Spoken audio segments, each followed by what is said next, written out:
Onboarding is intended to go beyond the traditional employee orientation, where managers and new hires spend anywhere from a few hours to one day covering company policies and completing required paperwork. An onboarding strategy should provide the new hires with all of the information, plus immerse them in the restaurant's culture and provide the tools and resources to ramp up their productivity and their confidence. It's a big task, but a well-designed strategy allows employers to reap the benefits just as much as the employees.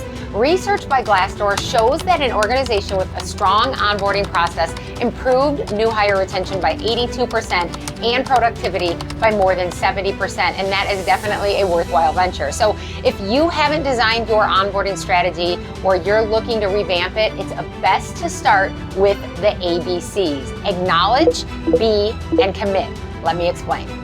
Acknowledged learning happens in many ways. The most successful onboarding strategies utilize a multi-pronged approach, incorporating everything from face-to-face discussions and e-learning and hands-on training and mentoring. This expansive approach not only breaks up the monotony and the drudgery of learning new tasks and policies and procedures, but it also shifts the employees from passive listeners to more active participants. And having a mix of strategies means that you're more likely to encompass all the different learning styles, keeping your team motivated and engaged, and making the training more effective as a result. While many people may have a prominent learning style, it's more likely that they're going to connect with the material in a number of different ways. So try to incorporate several learning styles to expand the material's reach as opposed to catering to just one specific style.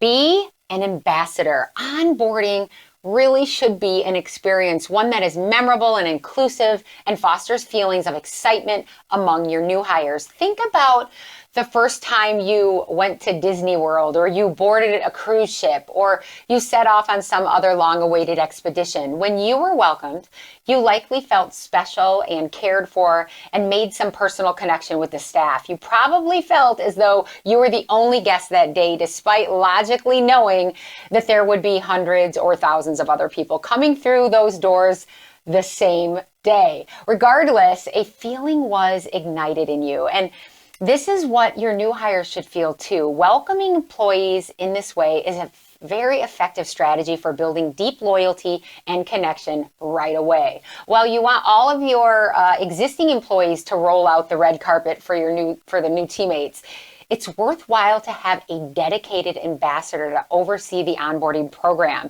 This is often a current employee who has a knack for communication and details and customer service. And really think of this person not as a mentor, but more of a facilitator or a tour guide, if you will. And just like the ambassadors who oversee and nurture the relationships between countries, this person should oversee the introduction of new employees, connect them with key colleagues, familiarize them with the restaurant's internal logistics, and serve as a main point of contact. Commit sufficient time. It's so tempting to underestimate the time required to successfully onboard new employees. In an industry that so often operates on quick turnarounds, it can be difficult to appreciate the time it takes to truly get an employee up to speed. After all, you want them to be able to get through at least 90% of their day-to-day tasks on their own without additional guidance by the end of the onboarding period. It's frustrating to everyone, to customers and coworkers and new employees themselves, when a solid knowledge base hasn't been created before letting them go solo.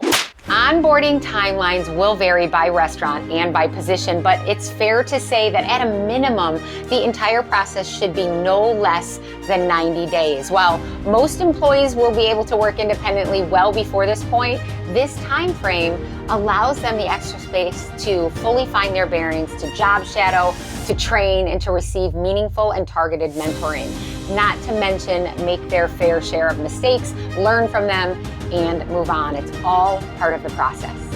If this all seems like a huge commitment, well, it is. Just remember that the time and the energy invested upfront will save you even more time, stress, and money later, and you are going to gain more confident and satisfied employees and happy customers to boot. It's a win-win-win.